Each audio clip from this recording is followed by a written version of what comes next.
Hey, I want to share this idea from a book I read, The Serpent and the Rainbow by Wade Davis. And he went to Haiti and was talking to like different shamans there.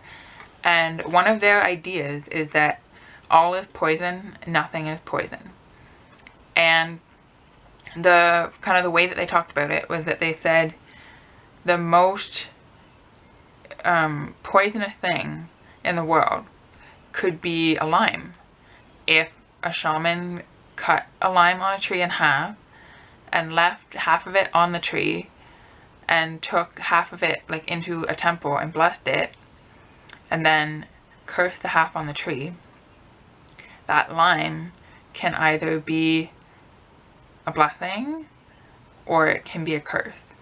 So anything can be poison. It's like really about our intention. And I thought this was just like such a fascinating idea, because we all have good and evil within us, in that we all have the choice to either choose good or evil. So we can make anything poison if that's the choice that we make.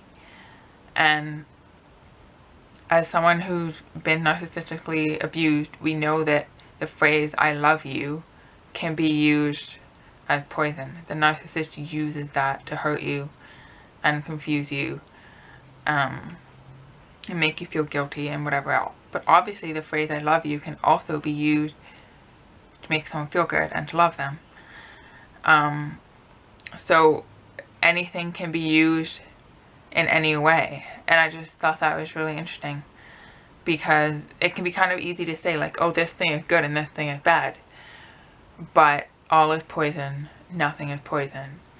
And we can let go of this idea that something is always good or something is always bad, because a lime could be used for good or it could be cursed and used for evil.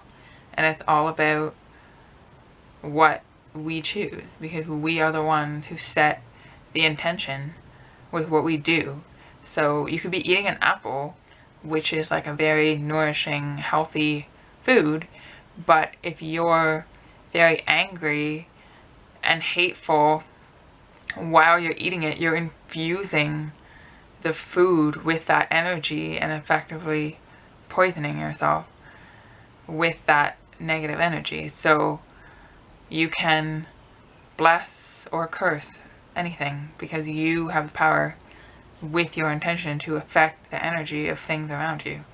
So I just thought that concept was really interesting, and it really puts the responsibility on us to be mindful of what we're using certain things for. Like, we can say "I love you" to someone and use it as a weapon. The phrase "I love you" is not inherently good or evil. We get to choose what it is used for, and what the intention behind our actions are.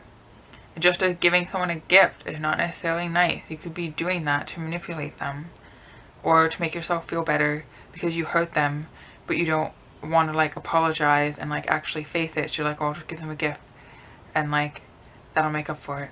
You know, like, we have to be mindful of why we're doing things and like what is the intention of it.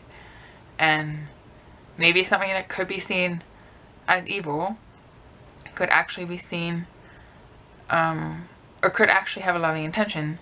For example, I think there was some story about some wise man giving a person something that made them vomit and then like hitting that person on the back or something, and it turns out that that person had eaten something poisonous.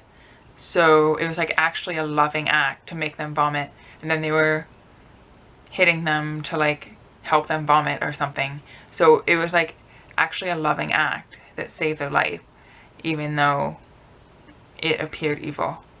So I think kind of a lesson in things might not be what they seem, and we have to like trust our own perception of the energy of what is going on and realize that the intention is actually more important than like what is actually said or done. So, all is poison, nothing is poison. We get to choose what is poison and what is not. So I'd love to hear your thoughts on this topic, and thank you for watching.